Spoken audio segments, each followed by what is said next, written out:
일주일에 섹터 하나씩을 정복합니다. 와이즈클럽. 고정 댓글을 타고 오세요. 그런데 우리 입장에서 보면 그냥 울고 싶은데 뺨 맞은 게 아니라 울고 있는데 또 뺨을 때리는 거 아닙니까? 그러니까 많이 아팠죠. 네. 저만 그렇습니까? 지금 왜냐면은 코스피 위주로 투자하셨던 분들과 네. 코스닥 위주로, 그것도 자산주의 위주로 투자하셨던 분들과 성장주의 위주로 투자하셨던 분들, 1월 초도 아닌데 1월 말도 아니고 1월 말부터 한 며칠 동안, 한 일주일 동안 계좌가 이렇게 되지 않았을까요? 엄청나게 지금 차별화들이 많이 됐고 제가 보기엔 그렇습니다. 오늘까지 해서 일부 그 PBR 저평가주들이 올라왔는데 예. 그 종목들이 지금 주가 하락한 게 몇 년 동안 했거든요. 사실 들고 계셨던 분들은 대부분 제가 볼 땐 물려있던 분들. 거의 몇 한 년 동안? 2년 동안 막 이렇게 소갈이 했는데 그렇죠? 이제 본전이 온 거죠. 뭐 한 일주일 올랐는데 네. 거의 한 2년치 올라버린. 네. 본전이 온 정도라고 생각을 하지 뭔가 이걸 밑에서부터 정말 조만간 이게 될 것 같아서 잘 매매를 해서 수익을 난 분이 과연 몇이나 있을까 이런 생각이 들어요. 왜냐면 갑자기 오르기 시작을 했으니까. 물론 이제 시장에서 PBR 일배에 대한 얘기가 안 나온 건 아니에요. 네. 정부 정책도 있었던 것 같고 또 야당에 있는 분들도 또는 새롭게 신당을 창당한 분들 자체도 이것과 관련해서 뭔가 논의를 하겠다라고 얘기가 있었으니까 코리아 디스카운트 해소하겠다. 전체적으로 해보겠다고 하고 그게 당연히 일본에서도 이게 성공을 거뒀으니 네. 이 얘기가 나올 법했고 실제 나오기 시작했었던 건 사실인데 그것도 또 다른 모멘텀이라고 봐야 되겠죠. 그리고 제가 그 관련해서 그 종목들도 보니까 최근까지도 기관도 이 관련 종목을 싹 비우고 있었더라고요. 어떤 종목을요? 이런 어떤 저 PBR 관련주도 누가 들고 있었겠습니까? 그러다가 그렇죠? 이번에 막 했다가 후두두둑 막 사고. 급하게 채운 거죠. 그러니까 사실 그래서 제가 기관 분들도 보면 사실 기관마다 다를 거니까 일반화시킬 수는 없지만 대부분 분들은 시장 벤치마크를 따라가기 위해서 편입을 해가지고 사실 해봐야 지금 똔똔 수준인 거지 뭔가 이것 때문에 이번에 기관 수익률이 굉장히 좋아지고 그랬을 가능성은 매우 낮아 보입니다. 저도 몇몇 알고 있는 자산운용사들, 네. 저평가 우량주들 자산주 많이 갖고 있던 데들은 성과 안 좋아서 연기금 자금 막 뺏기고 나서 바로 오른 거예요. 그렇죠. 그래서 지금 아이러니한 게 제가 알기로 지금 말씀을 주셨지만 몇몇 그 가치주했던 연기금들 지금 다 뺏겼었잖아요. 그렇죠? 네. 그리고 뺏겼다는 얘기는 지금 다 팔아 제꼈다는 얘기거든요. 근데 갑자기 올라댔으니까 사실 바닥에 문질렀다라고도 봐야 되겠죠. 그렇죠? 그러니까 바닥에 짖었다고 네, 하죠. 짖었죠. 그래서 그러니까, 오늘도 예. 보시면은요, 이걸 올린 주체가 외국인이에요. 외국인이 쭉 땡기니까 기관들은 어차피 따라가고. 벤치마크를 하면 따라간 거지 본인들이 주단 건 아닐 거거든요. 그렇게 보면 과연 누가 행복했을까요? 그렇죠. 예. 저도 이제 야식 잡설 통해서 말씀을 드렸습니다만 벤자민 그레이 형식으로 말하면 이제 담배꽁초 투자, 네. 저평가에서 별로 좋아하는 분 떨어져 있는 거 아닙니다. 주워서 뭐 한두 번 빨고 네. 버리는 이 담배꽁초 투자. 근데 이게 지속돼야 한다라는 전제가 필요하잖아요, 사실은. 그러니까 우리가 많이 배웠던 거는 저평가 가치주는 제대로 된 평가가 오면 그때는 이제 차익을 실현하는 거다라고 이제 뭐 네. 교과서적인 책들에서 예. 가르쳐 줬던 건데 네. 과연 그럼 이 시점에서 지금 시점에서 우리가 이 저평가 저 PBR주를 볼 때 과연 어떻게 대응을 해야 할 것이냐, 이걸 따라가야 될 것이냐, 아니면 그냥 우리 스타일대로 가야 될 것이냐. 우리 스타일이라는 좀 어폐가 있습니다만 어떻게 하는 게 좋을까요? 저는 종목별로는 달라야 된다고 생각을 해요. 왜냐하면 PBR이 그동안 저평가 받았을 때는 그만한 이유가 있었을 거거든요. 네, 자, 시장은 단순히 싸다라고 움직이진 않을 텐데 그렇죠. 업황이 계속해서 부진했었을 경우도 있고 아니면 PBR이 비록 낮다고 하더라도 주주 가치를 환원할 만한 사실은 여력이 안 되는 기업들도 있을 거라고 생각을 합니다. 네. 그렇죠? 일본에서 많이 오른 기업들 대부분이 사실 저평가됐다라고만 해서 PBR 1배를 찾은 건 아니거든요. 네. 그래도 그 뒤로 이제 꾸준히 돈도 벌기 시작을 했고 번 돈으로 그동안 하지 않았었던 자사주 소각이라든가 아니면 배당을 더 많이 준다든가 여러 가지 어떤 방안들을 통해서 주가가 올릴 수 있는 모멘텀을 지속적으로 만들었기 때문에 가능했었던 건데 네. 지금 같은 경우는 잘 아시다시피 일단은 굉장히 저평가 중에서도 최악으로 제일 싼 기업들, 예를 들어서 보험주들 중에선 하나생명이나 하나 그 화재가 대표적인 예를라고 들 수 있을 것 같고, 한화요? 예, 한화. 예, 예. 오늘 뭐 흥국생명도 그래서 상한가를 들어갔었던 그렇죠. 것 거기 같고, 태광산업 그 예, 계열이잖아요. 맞습니다. 예, 이렇게 쭉 올라갔었던 건데, 뭐 너무 극심한 저평가 정도가 일단 어느 정도 해소되고 나면 네. 거의 대부분의 기업들은 추가적으로 상승할 수 있는 여력들은 낮아질 것 같아요. 그리고 그 추가적인 상승이 PBR 1배를 얘기하는 건 아니에요. 그렇죠? 그 정도에 훨씬 못 미치는 수준에서 주가 반등이 멈출 개연성이 있고 오히려 이런 시점에서는 그 이상으로 뭔가 PBR 100까지 올릴 수 있는 모멘텀을 만들 수 있는 회사들 예를 들어서 앞으로 자사주 소각을 많이 할 수 있는 기업들 또는 기업들 스스로도 우리가 더 현재보다 많은 배당을 줄 수 있을 것 같습니다 라고 하는 기업들 그리고 최근에 최소한 업황이 바닥을 찍고 턴하는 모습들을 보이고는 기업들이 있다라면 이런 기업들로 제가 볼 때는 압축해서 가시면 추가 수익을 훨씬 더 볼 수 있겠지만 그렇지 않은 기업들은 최근에 급등도 했고 여기서 추가 급등을 몇 번 정도 하면 사실상 추가적으로 더 오르기에는 모멘텀이 부족하다고 볼 수가 있을 것 같습니다. 왜냐하면 이게 소형주가 아니라 대형주기 때문에 네. 그 대형주들을 현 수준에서 주가로 마구마구 끌어당기려면 사실 외국인들이 매일 1조씩 사줘야 돼요. 그렇죠? 근데 그렇지는 않을 거잖아요. 그러면 현재 수준보다는 매수세가 조금 잦아든다라고 보면 거기서는 이제 대부분의 종목들이 더 올라가는 게 아니라 거기서 선멸해서 사실 올라가는 모습들이 될 거니 이런 어떤 흐름들에 대해서 우리가 고민을 많이 하셔야 되지 않을까라는 생각이 듭니다. 진짜 저 PBR을 탈피할 수 있을 정도로 주주 환원을 약속하는 기업과 약속할 수 있는 기업들. 그냥 저 예. PBR이어서 테마성으로 같이 가는 것들은 이제 나중엔 차별화가 된다. 차별화가 많이 될 수밖에 없죠. 예. 그러네. 왜냐면 싼 데는 그만한 이유가 있다고 생각을 하거든요. 아하. 예.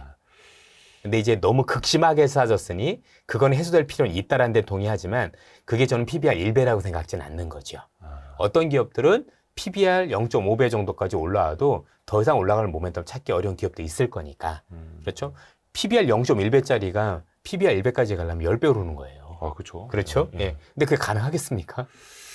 그래서 이것도 그 거버넌스에 따라서 예. 그 회사, 그 그룹의 회장님의 마인드를 이번에 바꿀 수 있을 것인가? 그게 제일 중요하겠죠. 그렇죠. 예. 아니면 원래 주주 환원을 잘 해왔던 기업인가? 아니면 그렇죠. 안 했었는데 이번에 좀 뭔가 바뀌는가? 그러니까 몇 가지가 필요해요. 왜냐하면 자사주를 소각을 하려면 일단 자사주를 살 수 있을 정도 돈이 있어야 되잖아요. 그렇죠. 예. 그럼 재무제표가 어렵거나 아니면 잉여현금이 없는 기업들 같은 경우 여기 해당되지가 않겠죠. 그렇죠. 그렇죠. 그렇죠? 그런 측면에서 일단 바라봐야 될 필요가 있고 두 번째는 그동안에 우리가 알고 있는 자사주를 많이 쌓아놨던 기업들이 있겠죠. 네. 그렇죠? 그런 기업들도 뭐 달라질 수가 있겠죠. 뭐 전체적으로 보니까 오늘 뭐 증권사 하나 보니까 대주주가 자사주인 기업도 있더라고요. 대주주 1위가. 아. 그죠? 네네네. 뭐 있습니다. 예, 있습니다. 한 군데 있죠. S사 그렇죠? 말씀하시는 아니요. 뭐 D사 뭐 이렇게 해가지고 아. 있던데 회장님 지분보다도 자사주 지분이 한 2배는 더 많더라고요. 예. 또 그런 기업들도 있을 거고. 그 D사. 예. 네네. 어쨌든 간에 한참 그게 생각해보네. 좋다 나쁘다가 아니라 이거를 소각할 수 있을 가능성이 높은. 그러니까 자사주도 많아야 되고 또는 없다라면 자사주라면 살만한 부분들이 있어야 되고 배당이라는 것도 그렇잖아요. 네. 배당이라는 게 내가 돈을 지금보다 훨씬 더 많이 벌어서 주주들한테 이익을 상당 부분 돌려주는 건데 돈을 벌고 있지 못하다라면 배당이 늘어날 가능성이 없잖아요. 그러면 추가적으로 이익 모멘텀을 받는다라고 보기는 어렵죠. 그래서 자사주를 매입할 수 있는 잉여 현금 흐름이 있는지 과거에도 매입 소각을 했었는지 예. 또 최근에도 보니까 기아도 이제 자사주 매입 소각 발표를 했고 삼성물산도 그렇고 뭐 하나금융지주 같은 여러 은행 지주사들은 예. 뭐 당연히 그걸 또 해왔던 거고. 사실 그래서 이 기업들이 오르기 전에 사실 제가 몇몇 매체에서 그런 기업들일 거라고 말씀을 드렸었거든요. 예. 일단은 제일 좋은 게 어떤 기업들이냐면 지금 정부가 정책을 시행할 때 적극적으로 호응해 줄 수 있는 기업들. 보조 맞출 수 있는 예, 기업들. 보조 맞춰 줄 수 있는 기업들.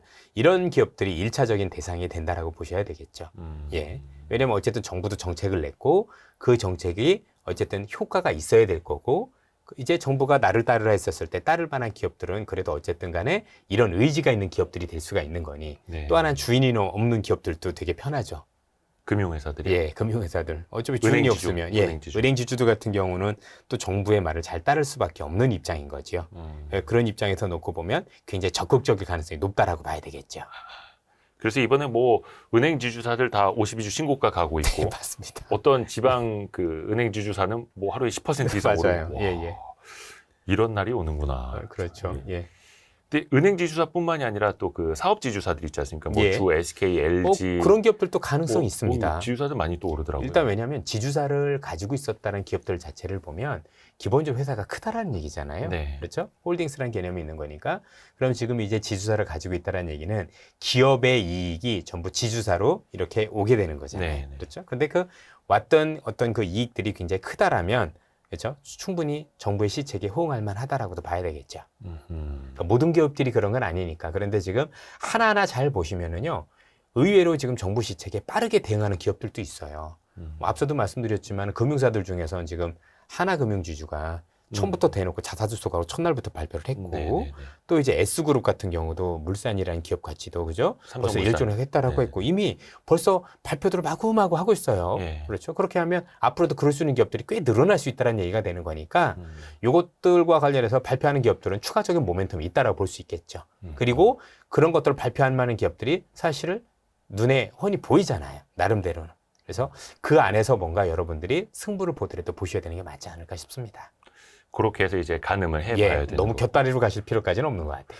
근데 또 이게 주식이 어려운 게 그런 거 발표가 나는 순간 뭐 한 10몇 %씩 팍 뛰어버리고 일주일 사이에 한 30%, 40% 어떤 종목은 일주일 사이에 한 50% 예, 오르는 예. 것도 나타나고 하다 보니까 막 손이 잘 안 나가는 거죠. 못 나가죠. 네. 왜냐하면 결국에는 제가 올해 시장, 사실 1월 시장을 놓고 보면 지금 2월 초니까 1월 시장을 놓고 보면 저도 대응이 엉망이었어요. 아, 그러세요? 예, 왜냐면 제가 준비가 안 돼 있으니까.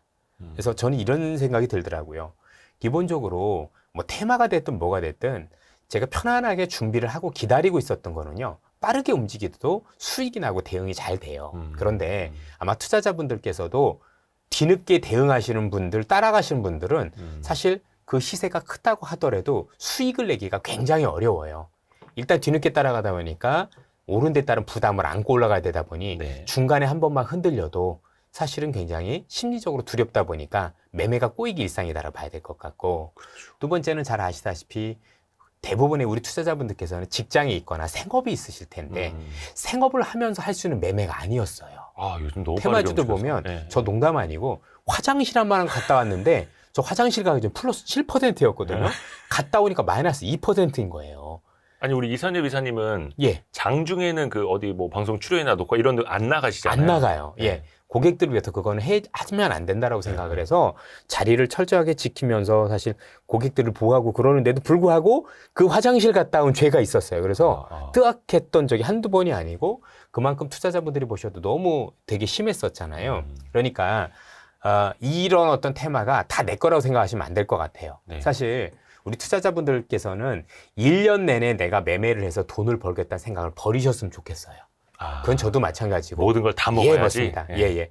어쨌든 워렌 버핏이란 분도 1년에 10몇 프로, 20몇 프로만 벌면 그걸 복리를 했었을 때 저렇게 그럼, 큰 부자가 되셨던 그럼요. 것처럼 사실 여러분들한테나 저나 나한테 맞는 장이 있어요. 그리고 내가 딱 했었을 때 뭔가 준비를 했는데 그게 오면 그때 대응을 했을 때 수익이 많이 나는 건데 네. 내가 준비를 안 했는데 시장에서 테마가 많이 오른다고 수익이 많이 날 것 같아서 뒤늦게 편승하는 건 제가 볼 때는 사실 손실로 이어질 가능성이 훨씬 더 높다라고 봐야 될 것 같은데 저는 그것과 관련해서 최근에 여러분들 SNS의 발달도 한몫을 하고 있다라고 생각을 해요. 사실 저도 유튜브도 많이 보고 SNS도 많이 봅니다. 그리고 텔레그램이나 유튜브가 사실 저한테도 굉장히 도움이 되는 것도 사실이고 또 네네네. 굉장히 질 좋은 정보들을 저희들한테 주시는 거에 대해서 저희들이 고맙게 생각을 해요. 근데 그분들도 세일즈를 하셔야 되잖아요. 세일즈를 하셔야 돼 보니까 어떤 기업들이 있을 때 이거를 사서 정말 장기적으로 길게 들고 갑시다는 텔레그램 보셨나요? 그런 거 없죠, 그죠? 네. 이번에는 이게 좋고 이런 번에 이런 게 좋고 계속해서 종목을 양산하다 보니까 정신없이 왔다 갔다 하게 돼요. 그게 다 내 종목이 됐었으면 저는 한 달만 해도 떼부자가 되지 않았을까요? 근데 그렇지는 않거든요. 그래서 너무 그런 매체들이 훌륭하긴 하지만 정말 열심히 하시긴 하지만 그게 다 내 거가 아니다라고 생각을 하셨으면 좋겠고 네. 그중에서 내가 나한테 맞는 것도 내가 또 준비돼서 할 수 있는 것들이 있어요. 그 몇 개만 선별을 해서 그거라도 이득을 제대로 보고 쌓아가면 그게 제가 볼 땐 제대로 된 투자 또 피곤하지 않은 투자가 되지 않을까. 진짜 농담이 아니고 제가 1월에 원래 하지 않던 건데 하도 저도 고객들이 제가 매매를 안 하고 있으니까 1월에 이런 시장과 관련해서 막 하는 거는 저는 매매를 하기도 쉽지 않고 전체적 수익도 내지 어렵다라고 했었는데 전화들이 오시더라고요. 와가지고 막 압박도 주시고 이랬던 적이 꽤 있었어요. 근데 그랬더니 매매가 굉장히 꼬이는 거예요. 그래 해봤더니 제 표현으로 진짜 정신병 걸릴 것 같았어요. 야 이게 뭐야. 저희들은 여기서 달고 달았는데도 제가 이 정도였었으면 우리 투자자분들 물론 잘하신 분들 계셨었겠지만 과연 일단 손실이 난 건 둘째 치고라도 과연 정신 상태가 온전했겠느냐. 근데 뭔가 투자는 항상 여유가 있어야 되거든요. 그러면 안 되는 거죠. 이게 사실 그 2024년 1월 장세는 예. 거의 집에서 호랑이를 키워도 이거보단 덜 물리겠다고 막 이랬던 장세인데. 그러니까 말입니다. 근데 한 2,400개 중에 막 테마주로 어느 날 뭐 한 20개 오르고 어느 날 뭐 한 30개 오르고 이게 보이니까. 근데 확률적으로는 굉장히 희박한 건데 사람들은 다 이걸로 벌어야 될 것 같고 상대적 또 박탈감 느끼고. 그리고 무슨 뉴스만 나오면 오히려 더 오르는 게 아니라 그때부터는 하락을 하는데 하락의 속도가 거의 빛의 속도예요. 그렇죠. 주문을 넣을 수도 없는 정도로 그건 따라가서 팔 수도 없는 거고 오르는 것도 마찬가지였고요. 이런 매매는 사실 개인 투자자분들한테 저는 감히 말씀드리면 적합하지 않다는 말씀드리고 진짜 직업적으로 내가 진짜 하루 온종일 앉아서 트레이딩을 하시는 분들도 쉽지 않을 거라고 생각을 하는데 굳이 그렇게까지 무리하게 하시다 보면 다치기 일쑤일 것 같다. 그래서 저도 1월에는 사실 굉장히 좀 대응이 애매했는데 오히려 그러고 나서 텔레그램도 이런 거 안 보기 시작하면서 조금 이제 나름대로 좀 여유가 생기면서 그렇죠. 네, 수익이 조금씩 나기 시작을 하더라고요. 저도 그래서 그 텔레그램 방들 몇 개를 아예 다 그냥 구독 해지하고 예. 나오고 있습니다. 저는 안 보기 시작을 했어요. 왜냐면 이게 예. 저희도 얼마 전에 야식잡설로 예, 올려드렸습니다만 제가 직접 취재해서 모 텔레그램 방 운영자는 실제로 압수수색까지 당하고 안 좋은 일들이 예. 생기거든요. 근데 예. 그럼에도 불구하고 자꾸 막 종목 세일즈하는 분들이 너무 눈에 띄어가지고 조심하세요. 그러니까 조심하세요. 나쁘다가 아니라 분명히 훌륭한 정보들도 많아요. 근데 그걸 텔레그램도 다 보려고 생각하지 말고 여러분들한테 또 맞는 텔레그램들이 있을 거예요. 네. 그런 것들을 선별을 하셔서 거기서 좋은 어떤 부분을 얻고 하신다라면 그 정도면 되는 거지. 이것도 보고 저것도 보다 보면 사실은 정신없이 왔다 갔다 해야 되는 거잖아요. 사실 아유, 득이 안 된다라고 생각을 합니다. 그래서 저도 예. 텔레그램 하나 뭐 이렇게 운영을 하고는 있습니다만 약간 좀 이거는 뭐라 해야 되나 지식의 호흡의 길이 그러니까 좀 긴 것들 있지 않습니까? 예. 지식의 유효 기간이 긴 것들 위주로만 올리지. 저는 종목 얘기는 절대 어차피 하면 안 된다고. 시장에서 결국 승리하신 분들은 얼마나 빠르냐가 아니라 얼마나 깊게 하느냐가 승부처였거든요. 항상 그쵸, 놓고 그쵸. 보면. 예. 아마 많은 분들이 아시겠지만 얼마 전에도 저한테 뭐라고 하시면서 송배전 추천했던 데 뭐라고 하시는데 신고가인데도 불구하고 송배전은 솔직히 우리 이사님이 한 2년 넘지 않았나요? 그 제가 이야기하신 게? 이것도 제가 최초로 계속 얘기를 했었던 거예요. 네, 맞아요. 예. 그래서 아마 저희도 기억도 하셨을 거고. 작년에도 예. 거의 월별로 질문 드렸었고. 맞아요. 예. 그랬었던 기억이 있는데 최근까지도 신고가예요. 사실 이렇게 거기- 길게 볼 수 있는 것들. 거의 뭐 피카츄예요? 뭐 계속 송배전 그러니까 전기를 쏴야 돼. 뭔가 이제 시세를 놓고 볼 때 단기가 아니라 뭔가 우리가 큰 흐름에서 시대를 변화할 수 있는 것들 이런 것들에 대한 고민이 좀 필요하다고 생각을 하고 있고요. 물론 그게 전부는 아니에요. 네네. 단기 매매도 하고 여러 가지가 있어야 되겠지만 그래도 내가 먼저 준비할 수 있는 것. 사실 자, 사란 얘기는 하는데 대표적인 게 이런 것도 될 수 있는 거죠. 오늘 보니까 정부가 2월 임시국회에서 최우선적으로 다루는 게 수출입은행에 대한 얘기를 제일 먼저 했다는 얘기죠. 방산. 예, 방산 수출을 돕겠다. 차라리 이런 것들은 미리 우리한테 고지가 된 거고 준비를 할 수 있잖아요. 그쵸. 그렇죠? 그럼 차라리 그런 것들을 길목을 짚고 있는 게 훨씬 더 낫지 않을까요? 물론 이제 사는 것도 아니고 추천의 개념 아닌데 이런 식으로 아이디어. 이런 식으로 굳이 뭐 텔레그램을 보지 않더라도 신문 기사만 봐도 내가 미리 준비해서 할 수 있는 것들이 많이 있는데 굳이 막 그때그때 나온 걸 가지고 여러분들이 그때그때 그것마다 반응하게 되면 사실 정신적으로 해로울 뿐만 아니라 계좌 수익도 나기 어렵다라고 보셔야 될 것 같습니다. 아니면 저는 이런 방법도 쓰는데 예전에 텔레그램들이 있었을 때 좋은 정보도 워낙 많으니까 훌륭하신 분들도 많고 그거를 집에 가서 천천히 읽었어요. 읽어서 깊이를 느껴보는 거예요. 거기서 정말 좋은 깊이 있는 것들 너무 많았거든요. 그걸 보고 나서 뭐 그분들은 추천을 하든 안 하든 간에 저는 이걸 보고 조금 더 이렇게 길게 들고 갈 수 있구나. 이런 방법도 있어요. 그러니까 그쵸. 이걸 보고 내용을 즉각 배우는 반응 거죠. 예. 이런 것만 좀 자제하시면 좋지 않을까 하는 생각이 들더라고요. 괜히 이제 남 좋은 일 시킬 필요 없습니다. 없죠. 남의 맞아요. 종목 장사에 뭐 좋은 일 시킬 필요 없는 거고.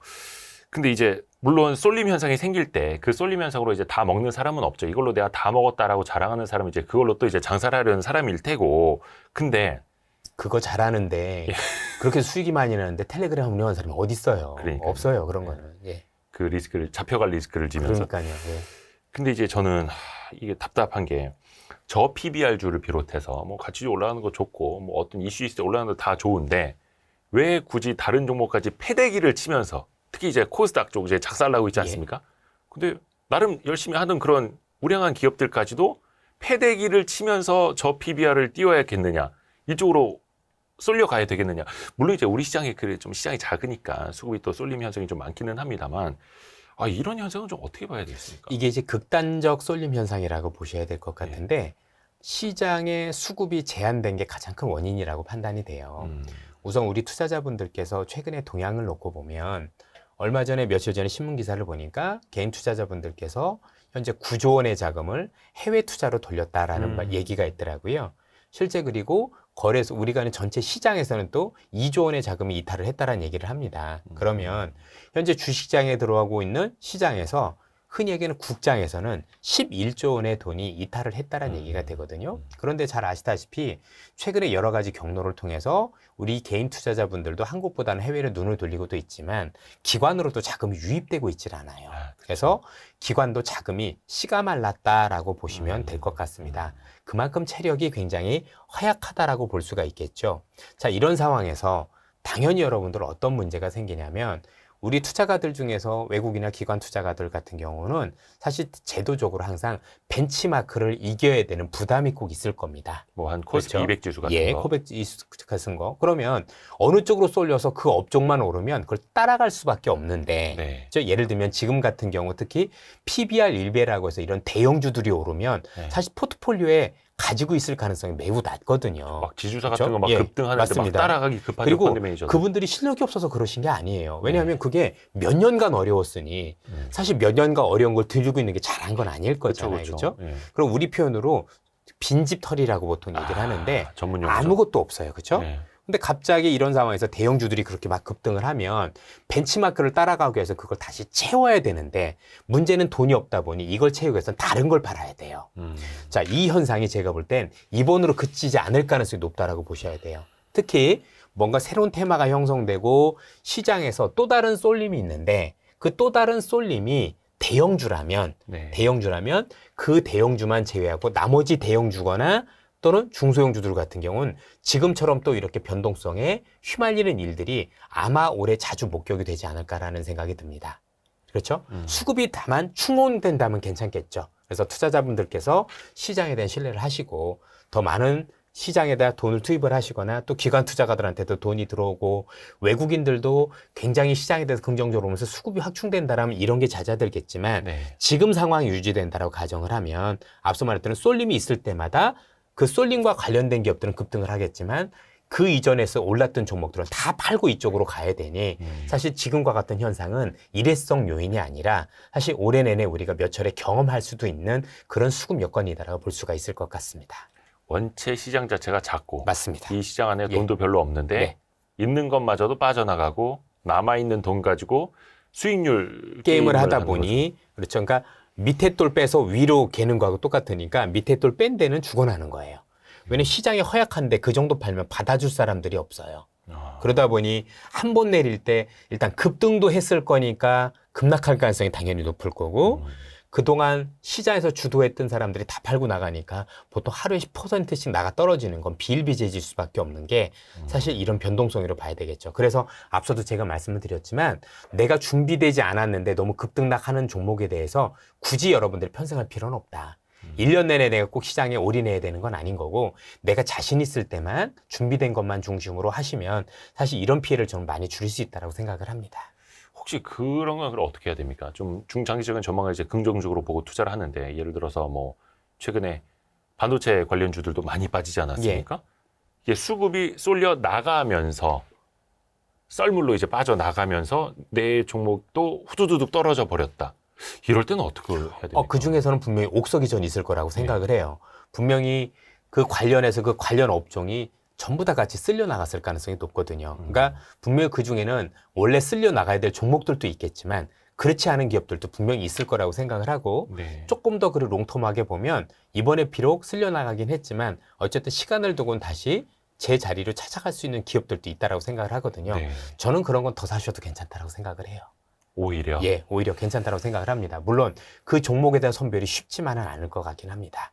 근데 뭐 전체적으로 어제 삼성전자가 컨퍼런스 콜 하면서 여러 가지 아이디어를 우리한테 또 줬으니까 그에 또 발맞춰서 사실 관련 기업들을 놓고 보면 향후 이익 개선이 될 수 있는 종목들이 나름대로 손에 또 꼽힐 수 있는 거잖아요. 네. 그런 기업들이 최근에 많이 이렇게 내려갔다라고 본다라면 사실 저는 또 기회가 될 수도 있다라고 판단을 하고 있습니다. 다만 이것도 이제 좀 여유 자금이 더 있었다면 그렇죠. 예. 있는 돈마저도 이제 빠져나가고 하고 있는데 쉽지가 않습니다. 너무 어려워요. 예. 어찌됐든 간에 저 PBR주가 이제 올라가기 시작한 근거는 금융위원회에서도 이제 뭐 저 PBR, 뭐 PBR 1배 이하 이런 기업들 좀 해소되도록 공시 의무를 준다라든지 여러 가지 아니면 인센티브를 준다라든지 제도 개선 이제 발표하겠다 거의 막바지에 와 있는 것 같기는 한데요. 과연 그러면 우리 시장도 이게 단기적으로 움직이는 게 아니라 일본처럼 뭔가 중장기적으로 저평가가 좀 해소되는 시장이 좀 될 거라고도 혹시 보세요? 이게 지금 잘 보셔야 되는 게 PBR 일배라는 정책이 하나 나왔을 뿐인 거지 네. 사실 큰 그림에서 놓고 보면 금융시장 선진화의 일원이에요. 음. 사실 이 일원 중에서 여러 가지 문제들을 보아하니 제도적으로 볼 때 최근에 공매도를 비롯해서 여러 가지 제도들이 일단은 굉장히 불합리하게 되어 있었다는 부분들이 작용도 했었던 거고 네. 또 우리가 장기 투자를 잘 하기 위해서는 당연히 투자자와 관련해서 사실은 기업들이 그 적당한 주주들한테 주주인 거에 대한 어떤 그 베니핏, 흔히 얘기하는 주주 환원 정책이나 이런 정책에서 너무 미흡했었다라는 원인과 관련해서 지금 얘기를 하고 있는 거고요. 네. 여기에 가장 큰 중심에는 여러분들 PBR 일배에 대한 주주 환원 정책이 있는 게 아니라 사실 가장 큰 그림은 상속세 이슈예요. 아. 그렇죠? 그래서 지금 기업별로 지금 대기업들이나 중소기업이나 사실 상속 이슈가 생기고 나면 사실 정말 대주주 입장에서는 거의 있는 기업을 포기해야 될 정도의 어떤 위기까지 가는 기업들도 많이 있었잖아요. 그렇죠. 경영권까지 예. 주게 되면 60%의 세율이 저는 매겨지는- 실제 그런 경우들을 많이 봤어요. 저도 개인적으로 굉장히 저를 아껴주셨던 모 중견기업의 이렇게 대표셨는데 그분이 이제 회장님께서 자꾸를 하시면서 결국 그 자제분들이 이 사업을 이어받지 못하고 기업을 매각하는 그렇죠. 상속세 때문에 상황도 있었거든요. 그런 측면에서 놓고 보면 기업들 입장에서는 이렇게 상속세 놓고 그렇게 됐었을 때 사실 주주 환원 정책을 통해서 뭔가 주기가 쉽지가 않을 수밖에 없습니다. 네. 그래서 뭔가 여러 가지 단추가 있어야 될 것 같은데 상속세도 손을 보고 그래서 기업들이 이제 온전하게 주주 배당을 할 수 있는 주주 친환 정책을 할 수 있는 여건도 많이 마련해주고 또 기업들도 단순히 주주 환원 정책만 하는 게 아니라 진짜 기업을 올바르게 경영을 해서 국민들한테 도움을 주는 방향으로 가야 되지 않을까 싶고 이런 어떤 금융시장이 조금 더 선진화되면 우리 투자자분들께서도 시장에 대한 신뢰를 가지고 단기 투자가 아닌 장기 투자에 대한 그림이 그려져야 된다라고 생각을 하는 거죠. 이게 왜 굉장히 중요하냐면요. 우리나라만 겪은 문제가 아니라 여러분들 미국인들 같은 경우 퇴직금이 다 주식으로 되어 있는 거 알고 계세요? 그렇죠. 사실 우리나라 시장에서 여러분들 국민연금이 있지만 사실 이 국민연금이 나중에 현재 있는 인구 구조를 감안하면 지금 젊은 세대가 냉정하게 국민연금을 받을 가능성이 있다라고 생각하십니까? 뭐 고갈 시점이 다가오고 고갈 있습니다. 시점에 다가오고 있으니까. 왜냐면 그거는 연금이 여러분들 운용을 잘못해서가 아닙니다. 열심히 잘하고 있는데 문제는 뭐냐면 인구가 줄면 그렇죠. 연금을 낼 사람이 답이 없잖아요. 안 나오죠. 그렇죠? 결국에 뭔가 현 수준보다 더 높은 수익률을 사실 거둬야 되는 거고 그래서 여러분들 잘 아시겠지만 이게 80년대 미국에서도 퇴직연금법 401조 K항이잖아요. 그렇죠. 그게 401K라고 부르는 건데 그렇죠. 그래서 그 퇴직연금들이 주식을 그동안 못하게 했던 거를 주식 부분을 상당 부분 늘릴 수 있는 어떤 그런 법적인 부분을 개개했던 게 그런 건데 그렇게 되면서 미국 시장도 금융이 선진화되고 또 지금도 뭐 애플이나 이런 기업들 보면 주주 환원 정책 쓰고 막 이런 부분들이 있잖아요. 그렇죠? 기업 쪼개기도 못하게 하고 그래서 저는 여러 가지 부분에서 정부가 우리 그 기업들한테 상속세 관련된 그런 베니핏도 준다라면 사실 그동안 기업들이 했었던 조금 표현이 좀 격할 텐데 양아치 같은 짓들, 그죠? 무슨 분할 뭐 이런 걸 통해서 사실 우리 대주주들은 피해를 안 보고 우리 개인들만 피해 보는 이런 일들 같은 경우 왜냐면 미국 같은 경우는 지금 알파벳 하나에 구글이 다 붙어 있는 거잖아요. 네네. 이런 식으로 그렇죠? 그렇던 대주주들이 사실은 개인 투자자들을 위해서 뭔가 할 수 있는 어떤 그 피해를 주는 행위들과 관련해서는 굉장히 규제를 강화할 필요가 있다라고 저는 생각을 하고 그런 측면에서 기업들도 정부도 우리 투자자분들도 생각을 바꾸고 금융 선진화와 관련해서 같이 으쌰으쌰 할 필요가 있다고 생각을 합니다. 예. 그렇죠. 그게 뭐 한두 사람의 투자자만 좋은 일이 아니라 그럼요. 국민들의 노후 자산과 그게 우리 노후가 될 수 거고요. 있다는 생각을 가지고 있어야 되는데 여러분들 입장에서 올 1월 시장 놓고 보면 내 노후 자금을 맡기고 싶으세요? 저랑 한번 뺄 것 같은데요. 그렇죠. 괜히 우리 개인 투자분들이 해외로 나가는 게 아닐 거잖아요. 그렇죠?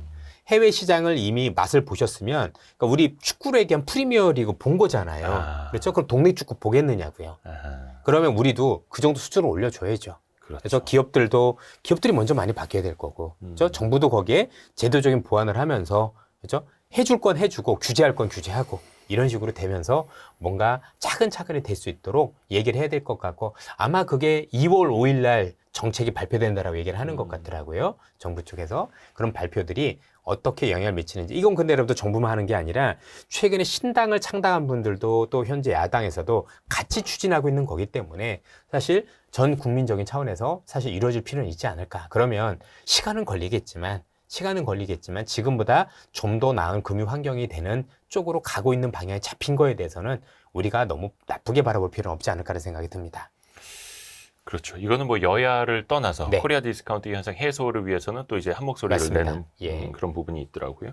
그러니까 대주주 입장에서는 어차피 상속 증여 못하고 매각을 할 거면 주가라도 눌러놓지나 말지. 바로 그거예요. 주가라도 좀 올랐으면 좋을 텐데. 아니, 그러니까 상속세를 내려면 주가가 오르면 안 돼요. 그러니까요. 예. 근데 이제 매각을 할 땐 주가가 오른 게 훨씬 더 좋긴 그렇죠. 한데 결과론적으로는 대주주 입장에서는 주가가 매우 낮더라도 대주주는 경영권 프리미엄을 붙여서 팔게 되니 그렇죠. 그래서 이제 주가에 더 신경을 안 썼던 그런 네. 부분도 있죠. 그러니까 당연히 상속세를 내기 위한 가장 좋은 거는 주가를 눌러놔야 되는 거고 계속해서 그 주가가 누르는 게 기업이 경영을 못하는 게 아니라 상속의 이슈 때문에 누른다고 본다라면 사실 우리 입장에서는 서로 좋을 게 별로 없는 거죠. 그렇죠. 예. 그래서 소액주주 입장에서 정말로 이게 그리고 냉각이 냉정하게 물론 이제 이걸 상속해서 그 2세들이 꼭 경영을 잘할 거냐 이건 뭐 사실은 복골복이긴 하지만 네.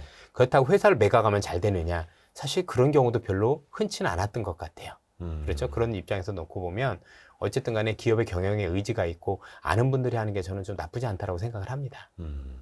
그렇죠. 그것도 이제 새로운 대주주 그렇죠. 면면을 예, 또 예. 봐야 되는 거고요.